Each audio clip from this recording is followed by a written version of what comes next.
So I've been pretty excited about this 123D Sculpt that just came out. It's really fun, and one of the cool things about it is one of the reasons I've been interested in this is because I'm looking at various ways that 3D manipulation and navigation is done on multi-touch, and to be honest, there aren't really that many great examples.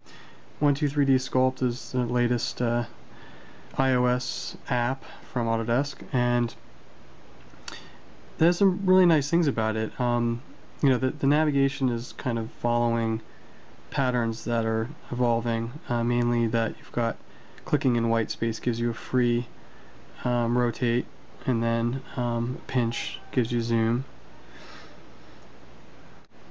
and then clicking on the object you start immediately manipulating it.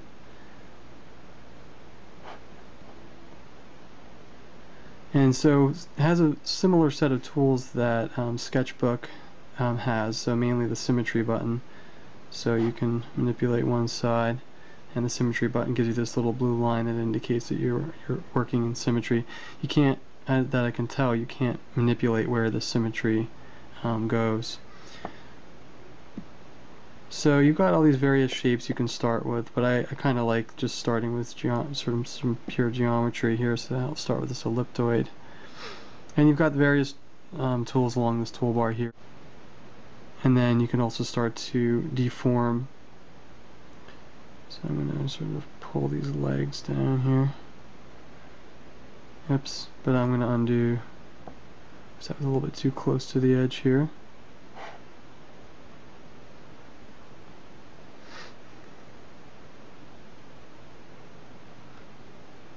And you'll see that you can actually very quickly get kind of a deformed mesh, but what you can do is you can clean it up by using this, let's see, which one is it? Soft edge.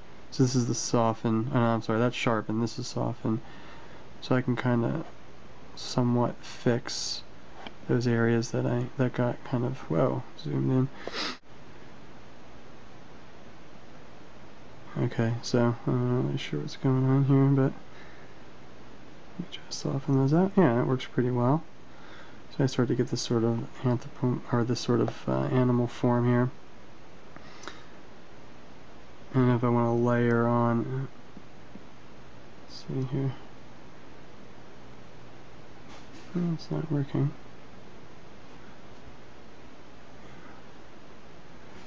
So make a little snout, and then I can just cut away here.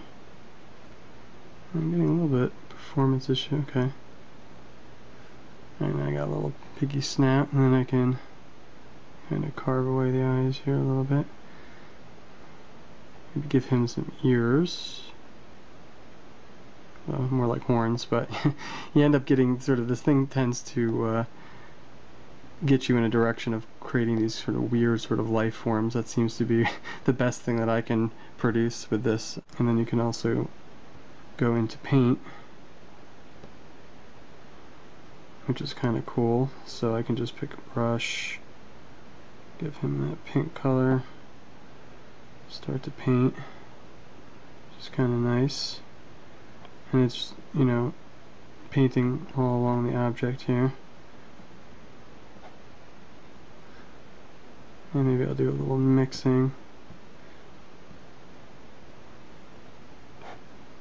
A little blue in there.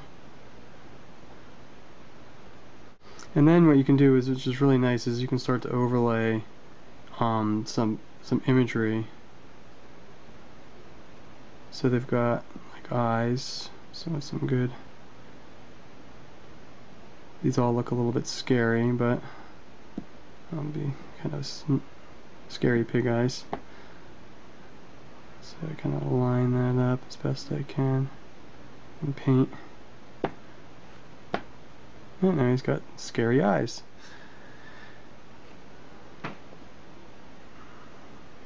So unfortunately at this point you have no way of exporting the geometry. You can only export an image or a video.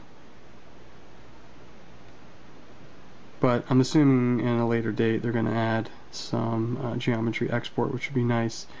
So you can bring it into 123D desktop, or maybe a Blender or Max or other of your 3D application of choice, which would be nice, and also setting it up for 3D printing.